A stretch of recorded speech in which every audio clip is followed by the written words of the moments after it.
혹시 이 청년을 아시나요? 네. 낯설죠? 저는 우선 아니고요. 누굴까요? 혹시 이 청년을 아시는 분 계시면 손을 들어서 한번 표해 주실 수 있을까요? 네, 막 넘어가고 있어요. 이미 다 알아버렸네요. 그렇죠? 네. 2001년 1월 27일에 신오후 구보역 이국단에서 무역가의 꿈을 키우던 한 청년은 여느 날과 다름없이 아르바이트를 마치고 숙소로 이동하기 위해서 지하철역에서 지하철을 기다리고 있었습니다.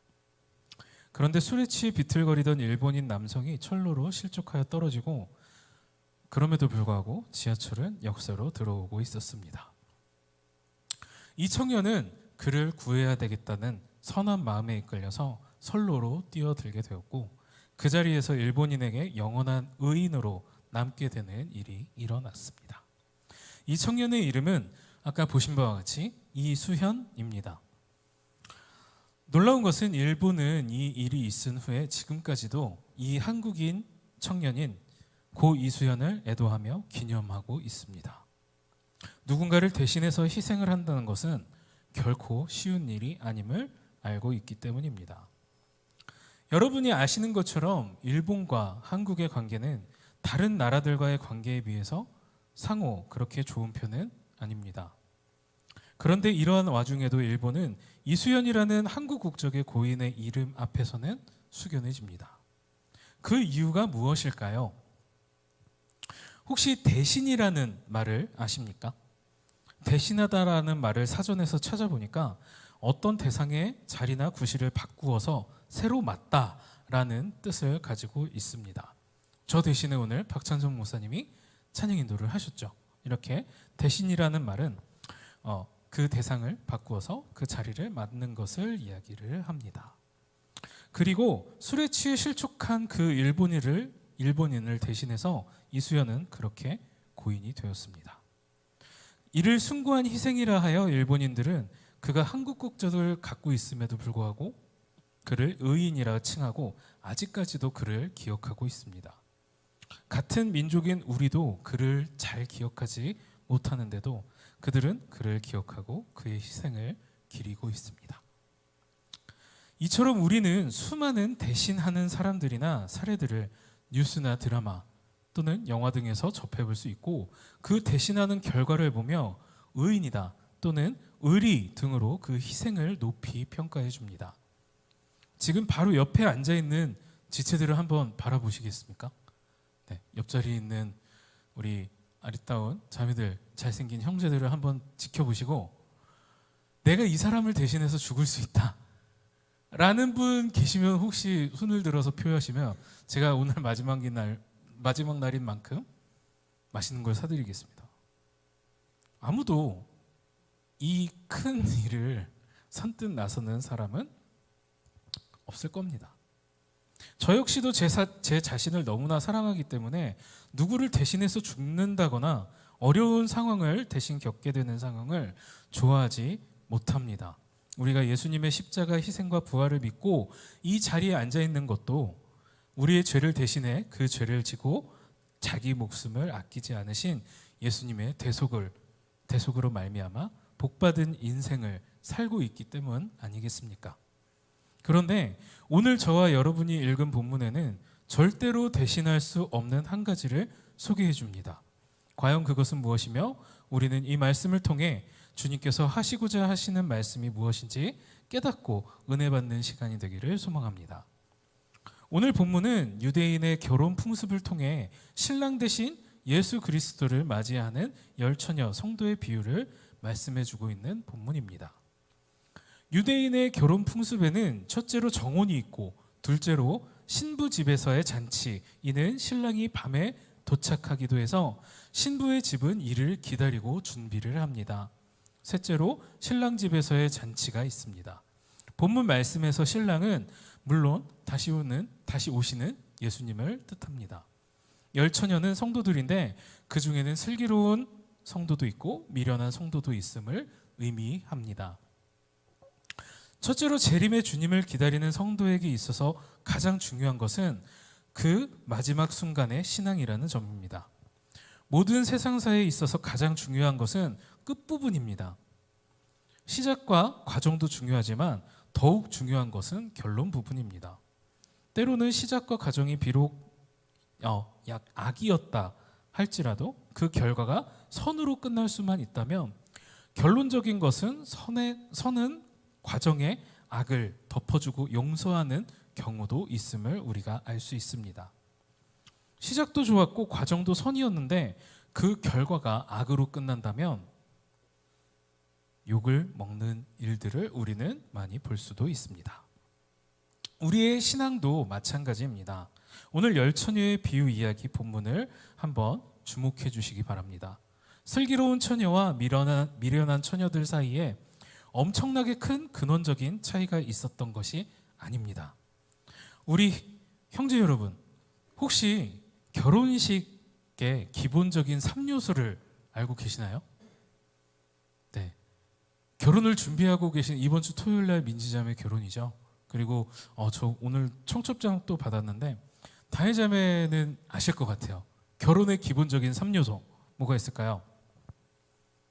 형제 중에서 이거 마치면 결혼 준비를 마치신 분이라고 제가 장담할 수 있습니다. 모르시죠? 네, 그것은 바로 스튜디오, 드레스, 그리고 메이크업입니다. 이스라엘의 결혼의 기본에도 우리가 스드메를 이야기하는 것처럼 중요한 요소가 있습니다. 첫째로 10처녀 모두 똑같이 아름답게 화장을 했습니다. 그리고 신부 드레스, 드레스는 아니었겠죠. 잔치의 옷을 입고 있었습니다. 그리고 등불도 준비했습니다. 기름까지도 준비했습니다. 그런데 단 하나의 차이는 슬기로운 5처녀는 마지막 순간까지 사용할 기름이 준비되어 있었고 반면 미련한 5처녀는 결정적인 순간에 그 기름이 떨어지고 말았습니다. 마지막 순간을 위해 기름을 준비한 5처녀는 신랑을 영접할 수 있었고 기름을 준비하지 못한 미련한 5처녀는 신랑을 맞이하지 못했습니다. 신랑 되신 예수님은 우리의 처음이 어떠했느냐를 묻지 않으십니다. 우리의 과거가 어떠했는지에 대해서도 관심을 가지고 계시지 않습니다. 분명한 것은 10처녀 모두 졸고 있었습니다. 그러나 재림하시는 그 순간에 우리가 과연 예수 그리스도를 끝까지 믿었느냐 믿지 않았느냐 마지막 그 순간에 믿음이 있느냐 없느냐를 보십니다. 끝까지 믿읍시다. 마지막 순간까지 신앙의 허리띠를 우리가 풀지 않기를 원합니다. 끝까지 깨어 있어서 마지막 순간까지 기름을 준비한 슬기로운 5처녀들처럼 다시 오실 신랑을 맞이할 수 있으시기를 바랍니다. 둘째로 재림을 기다리는 성도의 신앙은 그 형식적 요소가 아니라 내용이 중요함을 알아야 합니다. 다시 오늘의 본문의 정황을 살펴보시기 바랍니다. 미련한 5처녀도 나름대로 최선을 다해 준비한 것은 사실입니다. 옷도 차려입었고 다시 말해서 신앙인이 갖추어야 할 모습을 갖추고 있었고 신부 화장도 했을 것입니다. 이것이 말하는 것은 인자, 온유, 화평의 모습도 그는 분명히 있었다는 것입니다. 필요한 등불도 준비했습니다. 한마디로 눈에 보이는 신부의 조건은 완벽하게 갖추고 있었습니다. 겉으로 드러난 신부의 형식적 요소는 완전히 무결했다고 우리가 볼 수 있는 것입니다. 그런데 결정적인 실수는 그 아름다움을 밝혀주고 그 고운 옷을 또 화장을 신랑에게 보여주고 신랑의 얼굴을 비춰줄 등불에 기름이 모자랐다는 것입니다. 오늘 본문은 우리에게 중요한 교훈을 주고 있습니다. 호롱보다 중요한 것이 기름이며 또 후레쉬보다 중요한 것은 배터리라는 것입니다. 겉으로 드러난 신앙의 화려한 모습보다도 더 중요한 것은 그 신앙의 형식을 채우고 그 신앙의 외형 요소를 가치 있게 만드는 내용이라는 것입니다. 평상시에는 모두가 다 잘 믿는 것처럼 보입니다. 겉보기에는 신앙의 형식적인 요소는 완벽합니다. 그러나 결정적 순간이 올 때 그 믿음의 내용을 충분히 준비하지 않으면 결국은 모든 것이 탄로나고 맙니다. 어떻게 이런 일이 있을 수 있겠습니까? 신앙의 겉모습, 형식적 요소는 갖추었는데 그것을 밝힐 믿음의 내용은 준비하지 못했기 때문입니다. 순종이 제사보다 낫다는 말씀은 제사라는 형식보다 순종이라는 신앙의 내용이 중요하다는 말씀입니다. 일만 무성한 무화과 나무라는 말씀은 잎이라는 신앙의 형식적 요소만 있지 열매라는 내용이 없음을 꾸중하시는 말씀의 비유입니다. 신부단장도 중요합니다. 등을 준비하는 것도 중요합니다. 그러나 더 중요한 것은 그 등불을 밝히는 내용이 중요하다고 말씀드릴 수 있습니다. 믿음의 기름을 준비하는 일입니다. 열천유 비유가 자칫 외형적 신앙에 빠지기 쉬운 오늘의 신앙인들에게 주는 이 교훈의 말씀을 우리는 겸허하게 경청해야 할 것입니다. 셋째로 제가 가장 강조하고 싶은 내용인 열처녀 비유가 우리에게 주는 교훈은 믿음은 빌릴 수도 빌려줄 수도 없다는 사실입니다. 앞서 말씀드렸던 대신이 없다는 말입니다.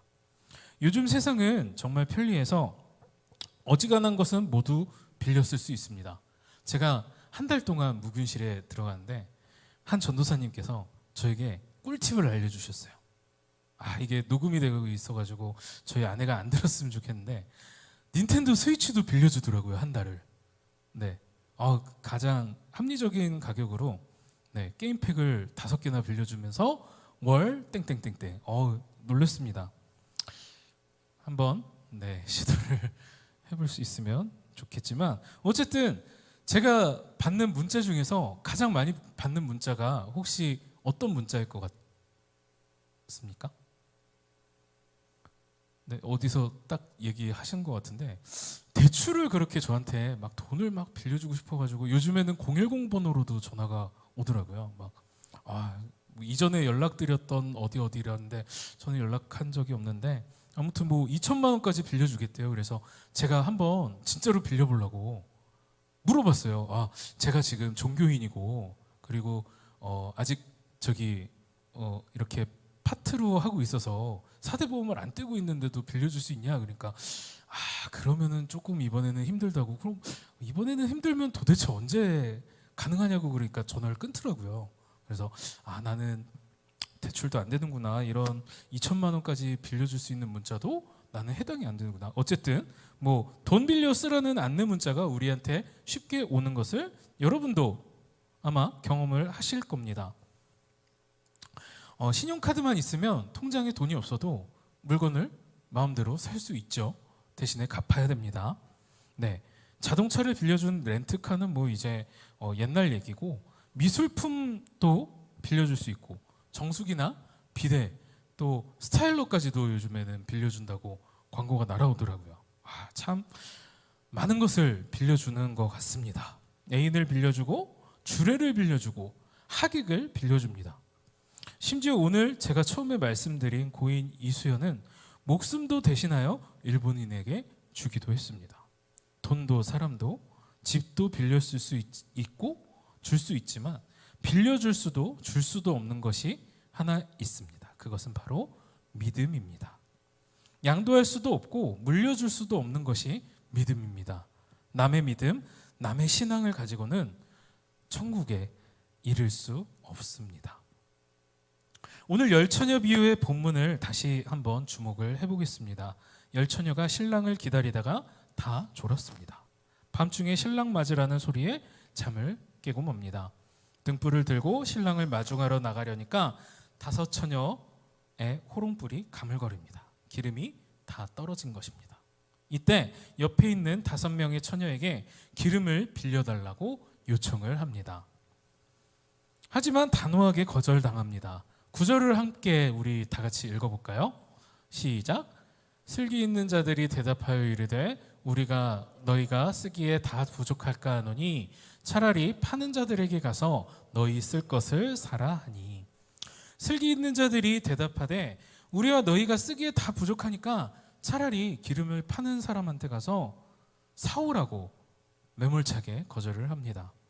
우리는 인간적으로 이 슬기로운 5 처녀가 좀 야박하지 않나 라는 생각을 할 수도 있습니다.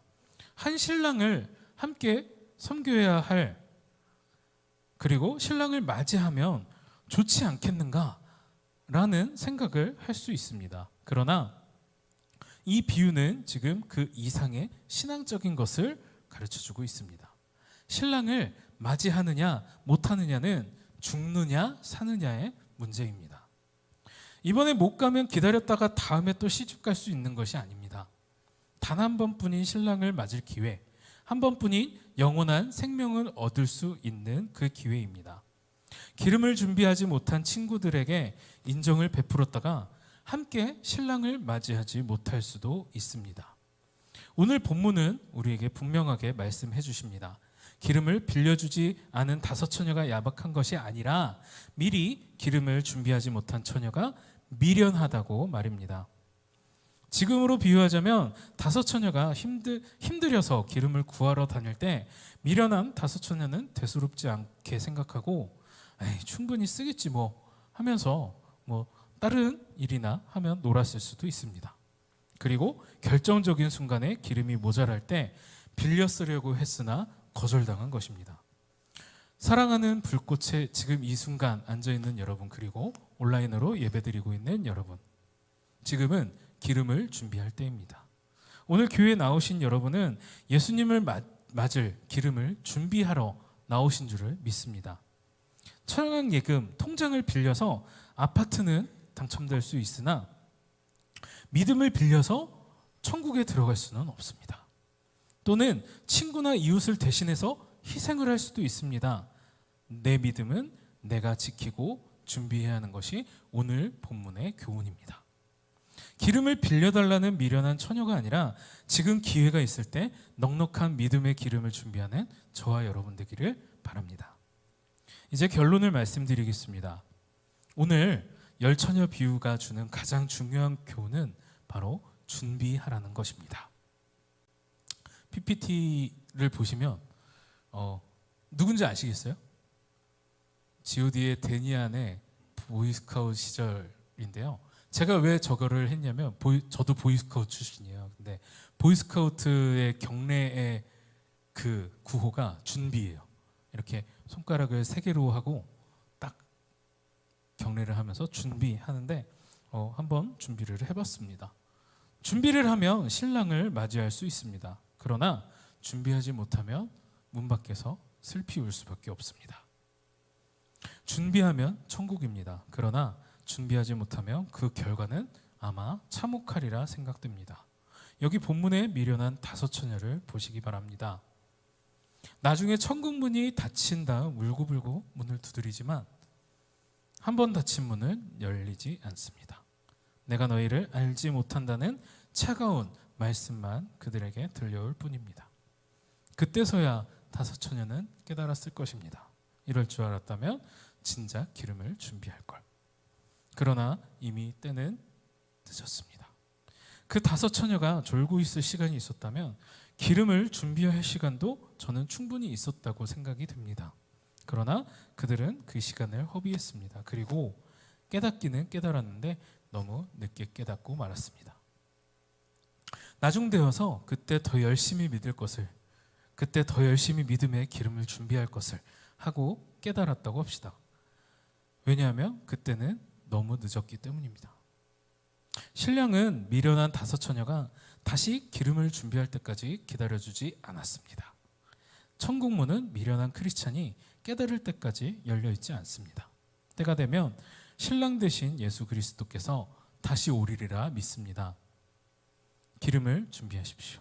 지금 바로 준비하시기를 바랍니다. 힘써 신랑을 맞이할 기름을 부디 준비하시기를 바랍니다. 오늘 본문의 말씀은 모두에게 이렇게 묻고 있습니다. 여러분은 신랑 예수님을 맞이할 기름을 준비하셨습니까? 그리고 그 기름이 충분합니까? 미련한 처녀가 기름을 준비하지 못한 것처럼 혹시 여러분의 때를 낭비하고 있지는 않으신지요? 미련한 처녀들보다는 지혜 있는 처녀들처럼 항상 신랑 되시는 예수님을 맞이할 준비가 되어 있는, 그리고 준비하고 있는 사랑하는 우리 불꽃의 이 시간 예배드리는 모든 가족 여러분 되시기를 진심으로 소망합니다.